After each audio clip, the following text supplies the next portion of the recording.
Uso na gid kaayo ang dengue karon mariba? Maulagi mariuy, unsa gid kaha ang dengue ba ug mga timailhan nga ang usa ka tawo posible nga positibo sa dengue. Mari, kanang dengue usa ka na kasakit gikan sa pinaakan sa lamok nga adunay dalang dengue virus ug ang mga timailhan niini mao ang mosunod. Taas ang hilanat nga moabot og 2 hantod sa 7 ka adlaw, gapangluya, walay gana mukaon, pagpula-pula sa iyang mga panit, pagsakit sa tiyan ug pagsuka. Mas maayo gyud mariba nga makabalo ka sa mga timailhan para malikayan nato ang dengue. Tinuod jud na mari, mao gani nga ang Department of Health or DOH adunay ginasulong nga mga 4S laban sa dengue. Unsa man ang 4S mari? Ang una nga S mao ang search and destroy para dili mapunduhan og tubig ug puy-an sa mga waya-waya. Ikaduhang S, seek early consultation. Kung aduna na kay hilanat sa duha na kaadlaw, duol diretso sa pinakaduol nga klinika o ospital. Ikatulong S, self-protection measures. Likayi ang pagsuot sa mga mugbo nga bising para dili mapaakan sa lamok. Ug ang ikaupat nga S, mao ang say no to indiscriminate fogging nga himuon lamang kada outbreak. Mao kana ang mga 4S laban sa dengue nga angay paggahimuon para malikayan ug masupo ang dengue. Aw, mao ba mare? Salamat kayo anang impormasyon ha. Sige mari ha, magpadayon sa akong panglimpyo para malayo sa dengue akong mga anak. Salamat kay mare. Kini nga pahinumdum niatod kaninyo sa mga third year development communication students ug niining istasyon DxBU 104.5 FM. DxBU 104.5.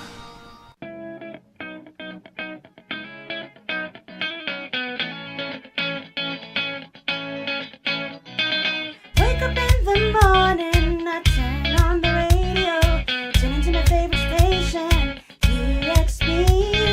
Hear the friendly voices of my favorite DJs, real music play. What a beautiful day, songs make you sway. Any way you want, DxBU 104.5.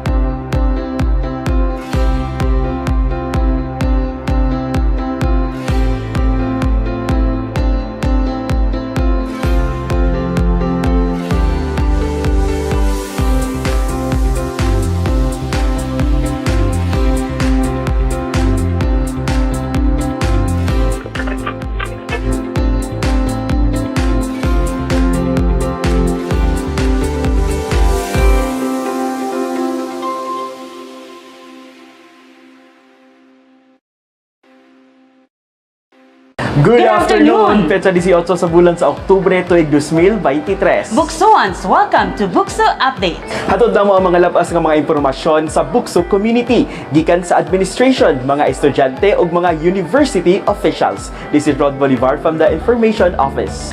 And this is Love the Mayhem from DxBU 104.5 FM. We'll start our episode with BukSu Bus segment. Sayro nato ang National Service Training Program ug kung giun sa BukSu pag-instill sa mga estudyante sa ethics of service and patriotism. Kana ang hatod kanato ni Rod. Kung ikumpara sa ubang subjects ang National Service Training Program kon NSTP, dunay balaod nga kinahanglan kining pagakwaon sa tanang mga estudyante. Kini ang Republic Act 9163 kon NSTP Act of 2001. Usa dinhi sa BukSu, tanang college students kinahanglan gyud moagi sa NSTP program. O karon makauban ako ang NSTP Director dinhi sa Bukidnon State University, Mr. Albert Celebran. Sir, good afternoon. Good afternoon, Sir Ruth. Oo. Teacher ko ni si Sir Celebran sukad pa elementary. Sir, talking about NSTP program, unsa ni siya about o nganong required gid ni siya sa tanang college students? Okay, daghang salamat Sir Rod sa imong pag-invite sa kanako nga maghatag og minsay about sa NSTP program. Kani siyang NSTP program, mao kin siya ginatawag nato nga NSTP Act of 2001. Wherein mao kini siya ang Republic Act 9163. Under the Republic Act 9163, all first year students nga muskwila sa kolehiyo are required to take up mandatory NSTP program first semester and second semester. Kay before, kung wala ko na sayo, ROTC man ang required. Yes, ang ROTC program before na-implement ang Republic Act 9163, ang ROTC is a mandatory before wherein it will cover the 2 years, 4 semesters. But this time, under the NSTP law, Republic Act 9163, it will only take 1 year and first semester, second semester, and then it will be true to all male and female college students. Unlike during the mandatory ROTC, it's only mandatory for the males, optional for the girls. Okay. Mo ditong mode ng ROTC sa una, no? Nga for the male, gini ang kuha na to. Walay choice. Walay choice. Sir, unsa bang components aning NSTP? Ang atong Republic Act 9163, the NSTP law, composed of 3 components. Namely, the CWTS, Civic Welfare Training Service, LTS, Literacy Training Service, and the ROTC, the Reserve Officer Training Corps. These 3 components is being classified into 2 groups, the military component and the non-military component. The non-military component is the CWTS, LTS, and the military component is the ROTC. The non-military components is being instructed by the faculty of NSTP, and for the ROTC component, the 10 RCDG through the 10 other CDC or the members of the Armed Forces of the Philippines will be the one to handle the ROTC program. So kung usa-usahon taning tulo ka components, sir, unsa bay matun-an sa mga estudyante sa CWTS, LTS o sa ROTC? Okay, ang sa non-military components sa NSTP, the CWTS and LTS, mostly ang ilang matun-an din is yung mga kanang environmental awareness, national security concerns, drug addiction prevention and control, tapos voters educations, and many other programs. And mostly, the NSTP non-military components, the CWT and LTS, after their graduations, they are more on a reservist in the National Service Reserve Corps, which focuses on the emergency preparedness and a disasters preparedness. So muna siya ang focus sa non-military component. And for the ROTC, their main focus is the military training, basic military training under the Armed Forces of the Philippines through the ROTC program. Then after their completions sa ROTC, they will be a reservist in the Armed Forces of the Philippines to augment the forces of our armed forces. So nakita na ko sir sa imong gipang describe nga ang goal ani gyud nga ang mga estudyante in times of emergency, Yes. magamit sila. Magamit No, kay disaster, tapos Yes. kana sa environment, tapos na pa rin on military nga mga circumstance, pwede sila. Pwede sila. Maayo. Sir, balik ta sa ROTC kay murag mao magining controversial karon kay nay mga grupo nga favor sila sa mandatory ug napoy mga grupo nga dili sila in favor for mandatory ROTC. Pero para sa imo sir, nganong importante ni ang ROTC? Sa ako lang nakita, I am a product of the ROTC, mandatory ROTC. I am an advanced ROTC graduate way back 1992 here in Bukidnon State College before. So nakita na ko unsa ka relevant, unsa ka importante ang ROTC in terms of leadership, attitudes, behavior, obedience, and any other values. Medyo makita na to gyud sa ROTC. Kaya lang may na mga difference gamay nga atong dili kalikayan mo ni siyang na siguro gamayng kakulangon ang pagdala sa ROTC mo ni siyang nahitabo ni siya nga na ay NSTP law nga Republic Act 9163. Noon kay kung naa magali medyo bikil sa paghandle sa unang ROTC, gina-ensure na pagkaroon nga dili nagkakahitabo na karon. Yes, that's a guarantee. For our implementation sa ROTC during the mandatory as comparison sa before and after, before authorized sa mandatory ROTC, sometimes maka-execute ang officer body contact or sometimes maka-execute sila hissing, which is one of the reasons na himo siyang NSTP law. So this time ang ROTC under the components sa NSTP, so there's no body contact, no hazing, no bullying. So we really treat ang treatment sa students is the same with the treatment with the other components sa NSTP. Yeah, kay I'm sure ang BukSU mismo di man pud mo sugot nga put into harm ang mga estudyante sir, no. Sir, right now, pila ka ang students nga enrolled karon sa NSTP nimo? Sa pagkakaroon, ang atong students niabot kini sa 2,460. No? Out of 2,460, 295 niini naa sa Literacy Training Service or the LTS. Mostly they are the students from the College of Education. Second, we have the Civic Welfare Training Service composed of students from the different colleges in our university. They are around 1,732. And for ROTC component, we have 441. So a total of 2,460. Medyo gamay pagyapon ang ga-enroll sa ROTC, sir, Medyo no? gamay-gamay ang mag-enroll sa ROTC tungod ka to sa imong naminsong kaganina nga medyo aduna pa sila pagduha-duha kung unsa bagid ang ngangay nila nga pagpilion sa tulog component. Ang nakatsada ra ni Sir Rod is ang atong mga estudyante, in fairness sa ROTC, ang atong mga estudyante gitagaan gyud og kanang prerogative or their choice kung unsa gid nga component ang ngangay nilang ginabuhat. Muna siya ang atong ROTC dinhi, ang atong NSTP implementation sa BukSU, we really strictly followed the IRR, implementing rules and regulations, wherein we really give or we really implement the 25 hours common modules. The 25 hours common modules, that is true to all students. Ginagamit yan sa lahat ng estudyante. After the 25-hour common modules, that covers the midterm phase. That's the time that they will choose which of the component sila mo adto. Okay. So that should be followed in all implementation sa NSTP. Pero that's for BukSU. And I can assure you that BukSU is really following the IRR or the NSTP law. We did not give any modifications. We strictly follow the Republic Act 9163. Sir, dagan po siguro mahadlok sa NSTP. Kay impression siguro lang nga mas hago ang NSTP, ang ROTC compared sa CWTS o LTS.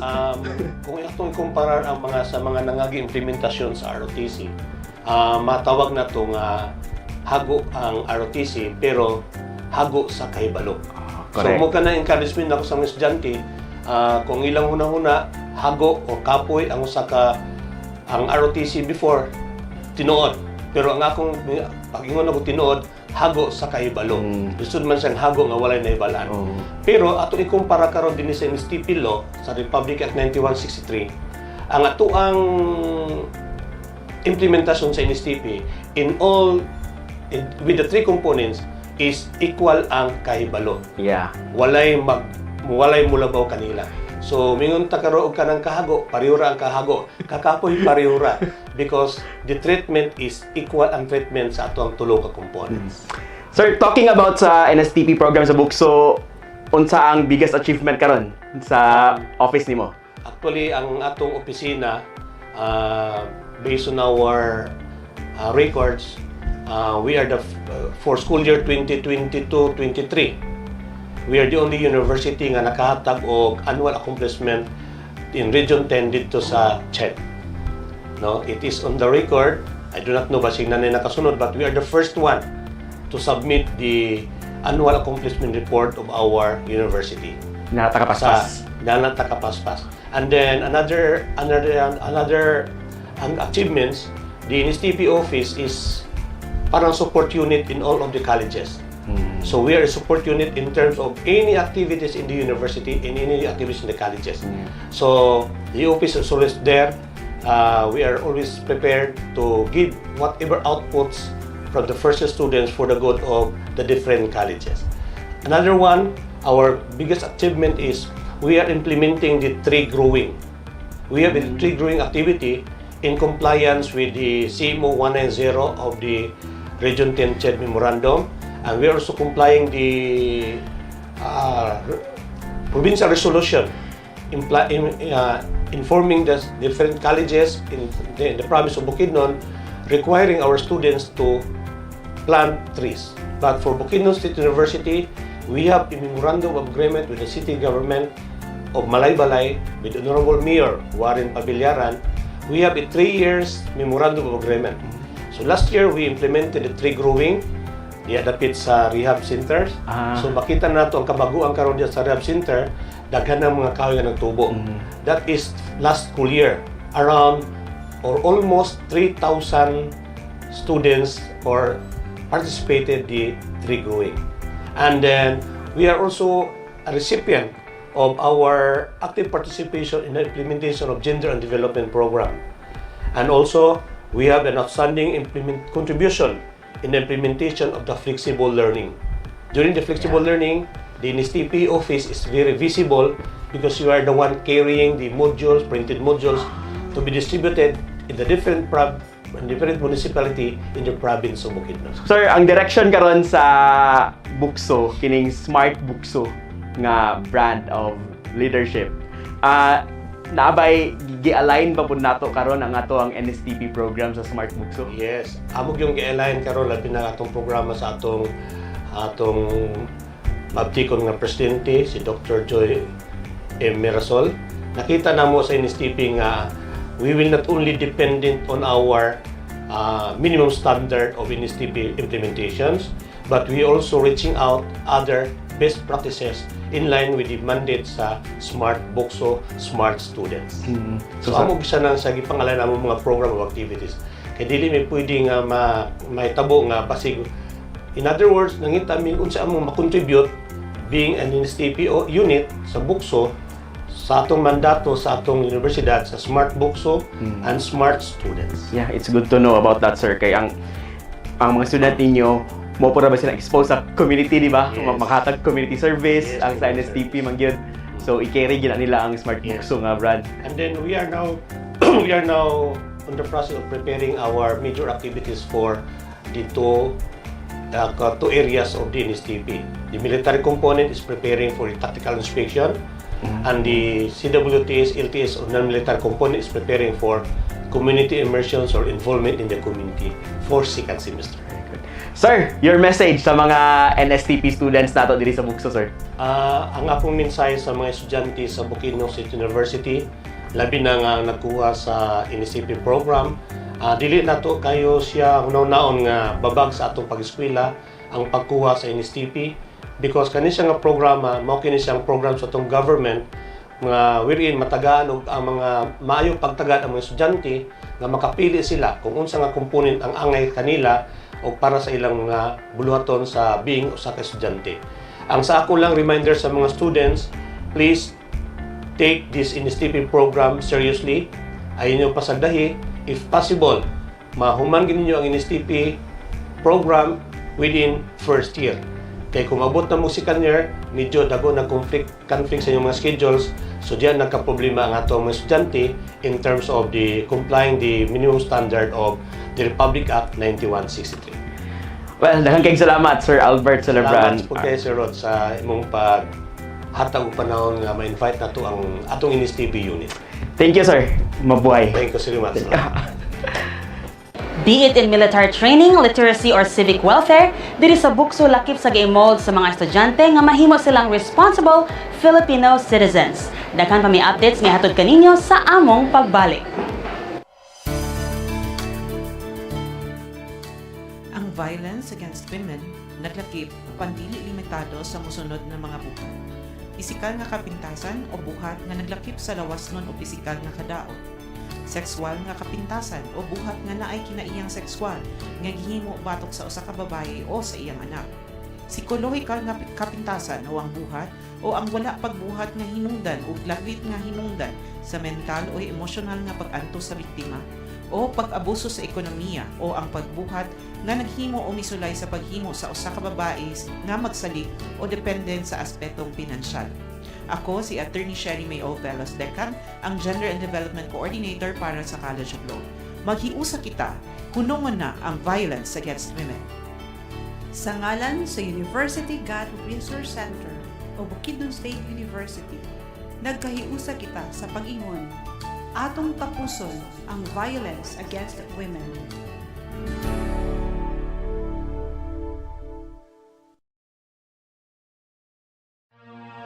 Ibubag na bantayan ang daghang mga sakit o ilabihang delikadong magratian sa among pamilya o sa komunidad. Ibubag na matikdan ang mga basura, kanal, sawaga o gagianan sa mga tubig nga kung adunay ulan, mulapaw ang mahugaw, maitom o mabaho nga mga tubig.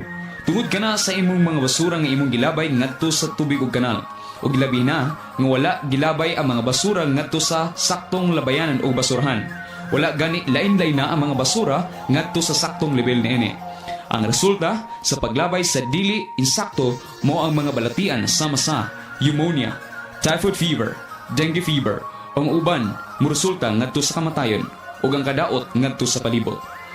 Mahimong responsable nga lublupyo sa ludakbayan, likay ang balatian ug kadaot sa palibot, labay sa sakto nga basurahan ug protektahi ang imong kaugalingon, imong pamilya ug kasilinganan. Para sa dugang impormasyon, tawag ug makigbahin sa City Environment and Natural Resource Office dinhi sa Malabalan. Kini nga pahimangno gikan kaninyo sa Development Communication Students Communication Campaign sa Bukidnon State University og niining stasyon DXBU 104.5 FM. Your educational and community-based radio station, DXBU 104.5. It's more than just music. Welcome back sa BukSU Updates. Hasulod man o gawa sa classrooms, kanunay gapamatud-an sa mga buksuans ang ilang makagabilib nga mga abilidad. Sama sa ilang paghakot og medalya sa ulahing National Games sa Squaa. Ato ning tan-awon.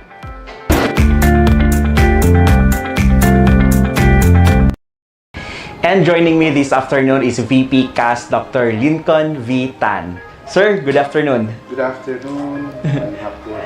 Sir, talking about Squaa, last October 2, 6 gihigayon siya sa Tarlac. But for those nga dili pa familiar unsa ni ang Squaa, unsa ni siya about, sir? SQUA is an association of the state colleges, universities, among the Philippine higher education institutions. S stands for state, SCUAA. S stands for State Colleges, Universities, Athletic Association. So if it is SQUA, it goes with sports. Kaya naman sa tayo for cultural, and it is termed as PASO. Yeah. And we had several students nga napadala nato sa recent Squaa. Yes, of course. Saan na to, sir, para makapadala tag students? During the Mindanao Association of State Tertiary Schools Incorporated, there are 34 schools in Mindanao that will be competing the different events. So among those 34 SUCs in Mindanao, these SUCs are also organized by region. So in Northern Mindanao, Region 10, we have 7 schools. We have the USTSP, CMU, BukSU, NBSC, the CPSC, Kanigi, then we have also the USTSP in Claveria, and the Northwestern, it's in Tangum. So with these 7 SUC or 7 colleges or HEI in Mindanao, they are going to select their athletes who will be competing in the Squaa. Only for those who are identified in rank 1 to 3 or rank 1 to 3, the gold, silver, and bronze. So murag qualifier ang must for the Squaa. So, and if they represented must per school, this time region ang ilang i-represents, and they will be working together with other athletes from the different school within the region. So interesting siya. And kumusta ang performance sa BukSU students during the Squaa? During the mast, we are ranked 11, and out of 34, we are ranked 11, and we garnered different medals. But with these medals, our students in BukSU are identified best in basketball women and best in football men, and also with athletics. But there are also athletes coming from different events where our athletes are identified to be part of the team in the region. That's why we have 2 players from lawn tennis. Then they they won gold medal, after gold medal and silver medal in the national. So they did not even have a gold medal in the mass, but in the SWA, naka-receive din sila gold medal mo to. Sa kalipay, dagan sa tanahimo. Mas musamot ilang kalipay. And to think be a national na ba siya nga competition. Wala sila nagdaog sa Mindanao, pero pag-abot dito ni Daog. And it added points to the region. That's why ang region is naka-receive of 12 golds. Basta sports, gold counting lang ta. So mo itong kabasihan. And the 12 golds mo ay nakaparang sa ato. Out of 16, ika-7 ang region 10. Curious ko, sir, gaon saan to pag-scout sa mga athletes dire? During sa PE nila nga classes? Or unsay way na to dire? We have previous, athletes, no? Ato mga previous athletes nato din. Others are during the intramurals. Ato yung body selection. Even sa ato mga candidates sa search, mag-selection ta. So they have to submit themselves for the question Q&A and other. And for the sports, we have different directors, so we have different coaches that would lead or that would guide them during the selection sa ating and for us also to strengthen our team during the must and SQA, we must, okay, it's a must for us to select athletes coming from the satellite campuses. Yeah, dapat yun, no? For the inclusivity na I'm sure daghan po talented athletes coming from them. Wala lang na top, wala na discover. Nag-view na mo ang different satellite campuses. Then, nakita na mo ang mga athletes na, uy, niya may tinaguan din, pinakasuok. Paisa ng dula. Sir, after SQA, unsa pa'y gapangandaman na to karon nga events? After SQA, we have the MAST. Other than the intrams, which is on November 6 to 10, we have the MAST on November, I think that's November. Second week, no? November 20 to 24. Third week. Oo. So that would be in Kabakan, Cotabato. But dili na po din siya sports, di ba? It's on socio-cultural or literary cultural festival.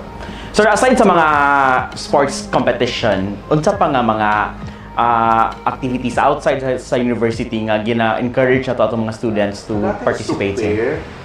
Even the Sato Intramurals, we included some of the events for coming from the SUC Fair. Na siya yung mga events na murag angay po nato siya nga i-appeal kay in preparation for the SUC Fair, which is this is always conducted during summer. So, most na siya ito ready. And other than that, mga local leagues, na siguro ng invitation. And we are also preparing for instead of organizing our players, they would become a varsity of the university.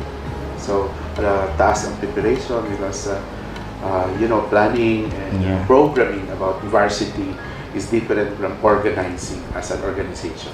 And good thing karon kay face-to-face na ang mga competitions, unlike 2 years ago nga virtual. So dili ta ng events mo because only a few kay ang kuansad sa virtual usually. Yeah. Okay. Lahi ra ang feel, di ba? Kung if you compete nga naagi dito. Sir, for you, sir, why is it important for our students to participate in extracurricular activities? Actually, the extracurricular activities, extracurricular activities is when you try to develop an individual, you need to expose them in different experiences. And I believe that this extracurricular is the holistic development would be completed on the part of the students because this involves the when you talk about the brain, the left and the right brain, I guess the right brain goes with the aesthetic, no, the sports, the psychomotor, dingana siya. So kinahanglan nato siya i-develop ang bata sa holistic approach in a way nga they are exposed on academic and non-academics. So in that, it's not only to learn the holistic development of our student, but rather in every exposure and experience of our student, there is what you call as embedded honing values, which is very significant in becoming good professionals. Kaya ang term na good, it's holistic po siya na approach nga. Honing a good professional goes with their attitude towards their co-professionals, and they must be also resilient, not only resilient but also they need to be have that characteristics, I guess, or that behavior, or that the so-called collaborative competency, and many more. Values is very significant. Not that we are a university, not a private entity, but we are also a university that caters the value development of values development of our students. Sa previous episode na mo sa BukSU Updates, na-mention ni Ma'am Sharon Cabrera nga during your college years, active po ka sa mga extracurricular activities, Yes. part ka sa choir sa university. Recall na ako kung kagahapon from grade 1, member na ko sa choral. Naman lingkwan sa una. Sa elementary? Yes, mamagdali. Dahil pag-abot na ko sa grade 5, yapin ako, naimon akong dramatics club, dahil nga member. Abot ako sa high school, naimong dance group and choral. Pag-abot ako sa college, naimong ko Mandudulang Society member, and I am also part of the it's a dramatic club na introduced to us by the MSU-IIT. Oo, dahil parts ko sa dance troupe, parts ko sa choral, tanan, isa sa dramatics na appeal ko, and even outside community, part yun ko sa kanang organization that goes with, like dramatics club, sa sana siya na, medyo sad ko na hone po na, basit niya sila kung din niya siguro. And look at you now, di ba? Vice President of the university, handling all these activities for the students. Yeah, di balik kaya kung asa ko nagsugod. So, pero yeah, nga na siguro akong life. So taking into account your experience, unsay ma-advise nimo sa mga students on how to balance their academics and their extracurricular activities? You have, of course, time management. Time management. To all the students, you have to consider that time is very significant in day-to-day life, and you need to consider that if you are involved in non-academics, it's only 25% of your totality as a person. 75% would be more of not only academics, but the competencies that you need to learn that would help you become very effective future fathers and future mothers in the future, not only professional. In times of problems, in times of difficulties, you know how to apply those competencies. In honest. So, yeah. Time management is very important. Bahin-bahinon yun na to. Dili nga magpasagad na lang tagdula, pero hindi na tamang sulod sa klase. But you see to it that everything is balanced. But also, you have to consider yourself. Basig involved ka na sa duwa, wasa di mo gimuna-una imong health. No? Correct. The 4H in your life, no? The 4H in your personality, the head, the heart, the health, and of course your hands. And in this 4H, you have to consider that this 4H is very significant to your 5 aspects of your personality. That di ba, ito, emotional, physical, spiritual, mental. So i-balance po ito.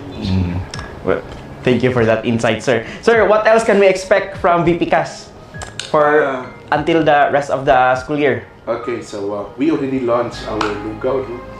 I hope you love the lugaw because it is just a very simple thing, very common. Pero you know what? If you are to relate your life, yourself to the student, kanang Friday, wala nang sila wala allowance. Uban din namang eskwela to, di pagkaon. But I hope na with that lugaw, dili lang siya karon lang lugaw. We will be looking for some of our benefactors, but we already have two companies, no, nagkuan sila even one office. Si Ma'am Osang, Nag-commit. mag-join us si Ma'am Osang sa among lugaw. And it's actually, it is also a program of our Commissioner Jomar.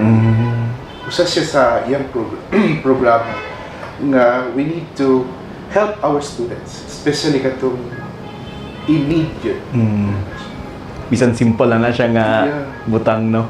Simple na kayo siya, pero ako siya impact sa bata. Yeah. Sir, your message to the BukSU students, sir? To all the BukSU-1, but I'm not used to use BukSU-1, but rather I'd rather choose the Bukidnons, not the Bukidnons. The office of the OBP-CAS is always open. The door is always open for you to visit us. Whatever are your problems, whatever are your need, just visit us and tell us. Then you tell your stories. Then we will be holding our hands with you with your stories, and with your stories we'll be able to come up with solutions. And we are starting to have some of these solutions, even if ginagmay lang, no? Mag-start dito sa ginagmay. So I hope that you will be visiting our office from time to time. Kung may mga problema, please visit us. Don't hesitate to come and tell your journey, tell your stories, tell your problems. Sige lang, let's be specific. If you have problems, then we'll find ways how to solve that problems. And we may not have the 100% solution of your problems, but we will at least 80% would be, we can support you with that 80% to solve your problem. And let us always remind ourselves that problems are just temporary. No, we have to start our day with prayers, end our day with prayers, and you'll always be guided, because prayers is the only weapon we can own in this world. And in terms of feelings, emotions, ay palabay lang na siya, palabay lang. Come, see us, and tell your stories to us. Then we will help you. Okay, we will help you. Well, thank you so much, Dr. Lincoln Tan, our Vice President for Culture, Arts, Sports, and Student Services. Even me learned a lot from this interview. Thank you so much, sir. Thank you for the opportunity.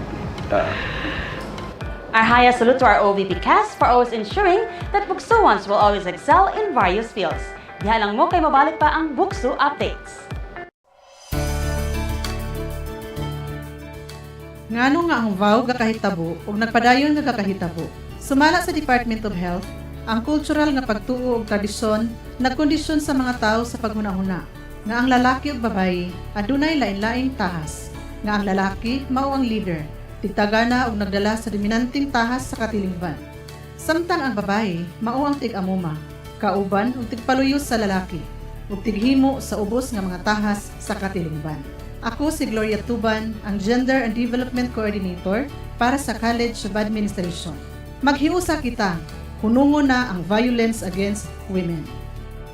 Sa ngalan sa University God Resource Center o Bukidnon State University, nagkahiusa kita sa pag-ingon, atong tapuson ang violence against women.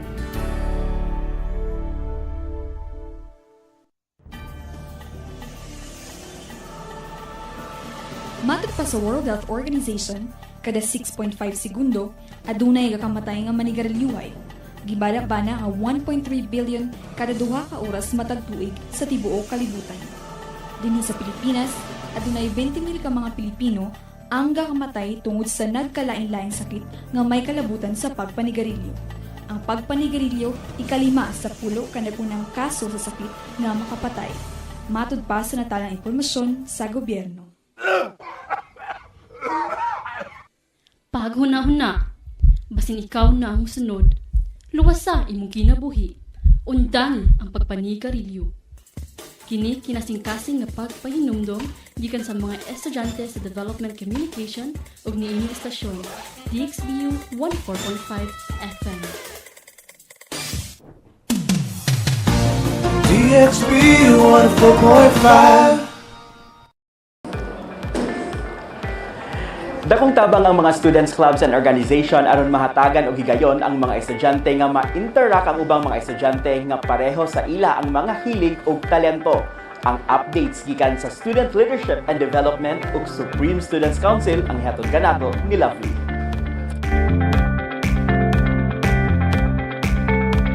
Importante ang student organization sa Osaka University kay kani mahimong tulay sa pagduso sa interes sa mga estudyante ngadto sa administrasyon sa tunghaan. Baguhay lang gipailaila sa BukSU Supreme Student Council ang lain-laing mga student organizations. Joining me this afternoon is BukSU SSC President, Mr. Vicente Kimbo Jr. Good afternoon, Vic. Hello, ma'am. Good afternoon. Welcome to BukSU Updates. Thank Vic. you so much for inviting the SSC here. Yes, so Vic, last week no gihold sa SSC ang recognition of clubs and organizations. Pila tanan ang na-recognize, Vic? So far, the clubs and organizations that are recognized are in total 60. So this year, we exceed the total number last year. So that's a great news. That's one thing that we achieved this year as SSC together with OBP-CAS. Alright. So Vic, unsa ang requirements para kani sila ma-recognize? So these are the initial requirements, ma'am. Their logo, history of their organization and club, constitution and bylaw, list of officer, and of course their advisor. So that's the initial requirements that they submitted to the OBP-CAS. Alright, so last week sab no nagpahigayon og General Assembly sa student body organization from the different colleges. So, kumusta to nga event, Vic? So for all the events, especially the General Assembly of the student body organizations are successful so far. And to be specific sa ilang General Assembly, what really transpired is them discussing all their plans all throughout the semester and even the second semester. So I believe students are aware now what are the plans of the student body organizations for their students. So Vic, unsa pa ang line up of activities nga atangan sa mga buksuans from SSC? Oh, so far this upcoming October 26 to 28, we'll be having the BukSU-1. So we're going to invite the student leaders from different satellite campuses in Bukidnon State University to join us, be one with us sa pag-discuss namo sa mga plans namo sa Supreme Student Council, and also all the leadership training, we have the capacity building. And aside from the BukSU-1, we'll be having outreach program on December. Alright. So, Vic, naba kay mga message atong fellow BukSU students? Oh, good day, BukSuan. So I know that we have just done with our midterm examination. So that's a great news na nakaya gyud nato and we were able to surpass the struggles before the midterm examinations. I know that you guys did your best during your midterm examination. So continue doing that and see you sa amuang events soon. Good afternoon. Alright, so there you have it, BukSU SSC President, Mr. Vicente Kimbo Jr. To talk further about BukSU student organizations, joining me this afternoon is Dr. Lorenzo B. Dunline III, Director sa Student Leadership and Development. Good afternoon, sir. Hi, good afternoon, Mixay. Yes, sir. Welcome to BukSU Updates, sir. So, sir, for you, sir, nganong importante ang mga clubs and organizations, sir? Well, that's a very good question, a very simple question, but of course, dapat masabtan sa ato mga estudyante, mga ginikanan, and the entire internal and external stakeholders. Dagan importansya, but ang pinaka-prime na importance gyud of having us in the first and foremost, the student clubs and organizations. So, okay, this is the venue by which students can express their thoughts, their ideas, din nila ma-develop ilang hobbies, ilang interest, ilang mga passion. You know what I'm saying? Labi na kay nata sa post-pandemic. So this is important gyud kaayo nga gadaganon. In fact, ang atong pinaka-goal gyud is to increase. And I'm happy, Mixay, bisag wala pa ka nangutana sa ako, that from last year's 40 recognized students, clubs, and organizations, this year, 60 organizations have applied. No? So 20 more organizations. So mo itong pinaka-prime nga importante. Importance, no? Why clubs and organizations have to be in school. And we are also recognizing them. You know, in fact, this is one of the biggest activities we have among clubs and organizations.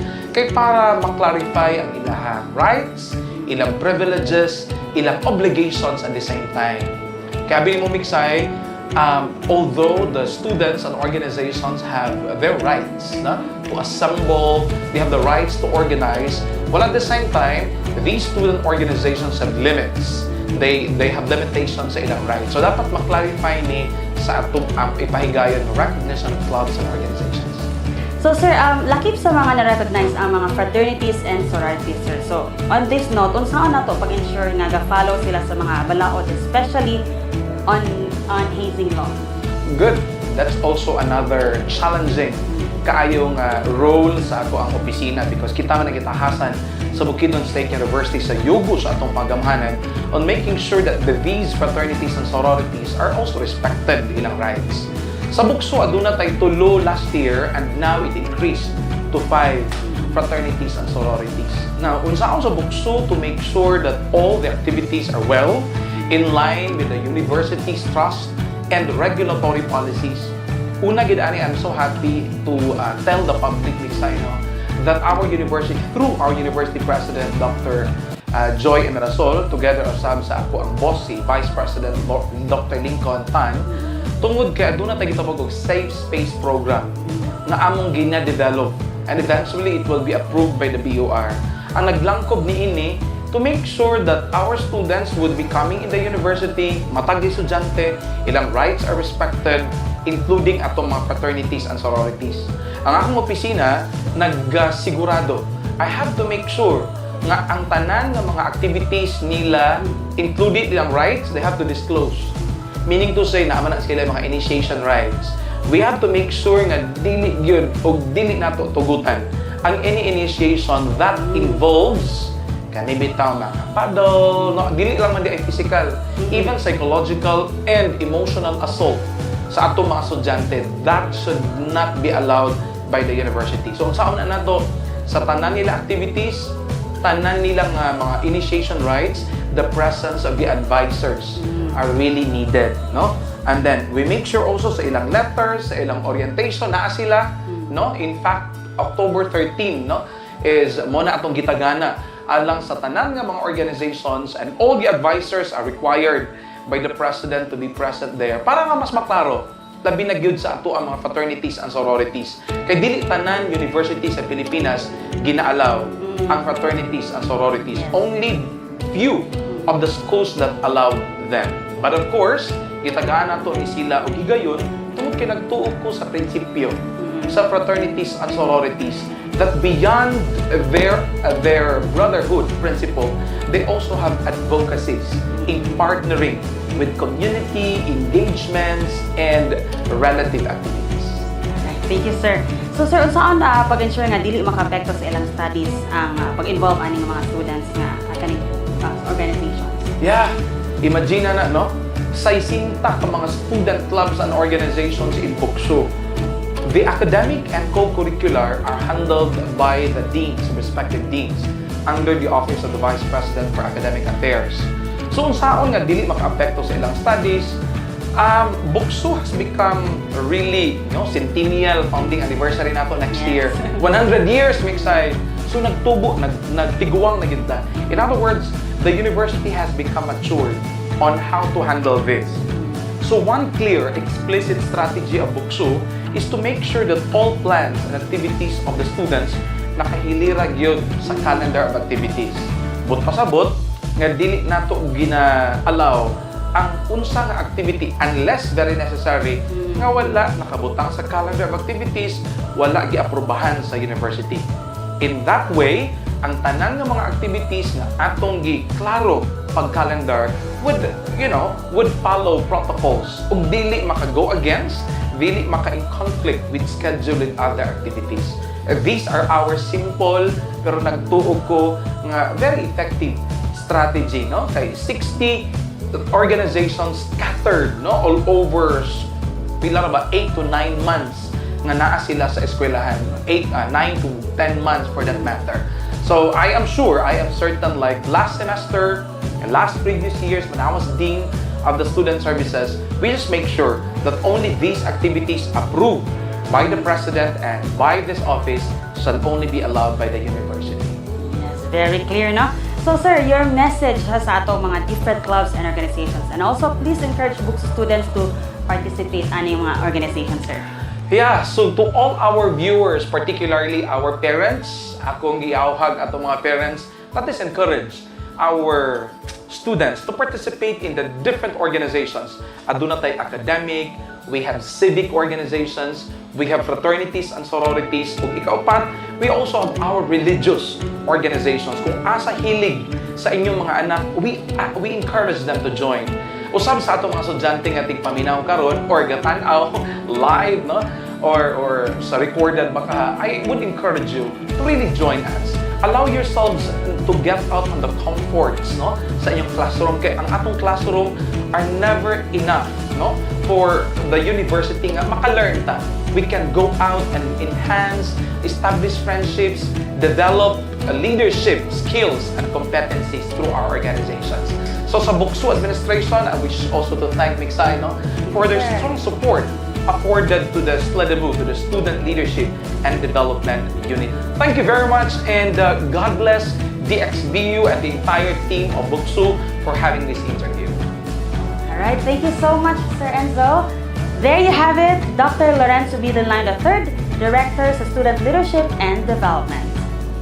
Pinaagi sa mga kalihukan o mga programa sa BukSU sa lain-lain clubs and organization, mamahimong productive o memorable ang college life sa mga estudyante. O para sa dugang updates niaging simana dinhi sa BukSU gihigayon ang 6th Regional Health Research Conference. Ato ning tanawon.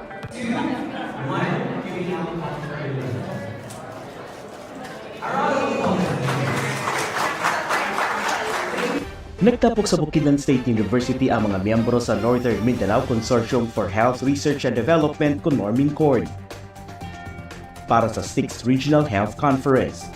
Ang Norming Cord ang grupo sa mga ahensya sa gobyerno, tungaan o mga hospital sa rehiyon na naglayong panampo ang mga programa, inisyatibo o mga pagtuon kalabot sa sustainable health development. BukSU, we deeply appreciate and value the significance of sustainable development through health research. Your focus on this crucial aspect aligns perfectly with our core values and mission. Nagtigilini ang mga estudyante o mga professionals sa lain-laing kompetisyon kalabot sa healthcare research. 26% have a gross monthly income. Sama sa oral research competition, research poster contest, 3-minute pitch to policymakers competition, infomercial contest, o blog contest. Dula sa plenary talks kalabot sa traditional and alternative healthcare, National Unified Health Research Agenda, ug funding opportunities gikan sa mga ahensya sa gobyerno. Atol sa kalihukan, gianunsyo sa grupo nga sunod tuig ihigayon sa Xavier University sa Cagayan de Oro ang sunod nga Health Research Conference. With this event, BukSU has once again shown its role in fostering sustainable development through health research. BukSuans, we hope you enjoyed this episode of BukSU Updates. Again, this is Rod Bolivar from the Information Office. And this is Love the Mayhem from DxBU 104.5 FM. See you again next week for another exciting episode. Every Wednesday at 3 to 4 in the afternoon. Daghang salamat. And this is BukSU Updates.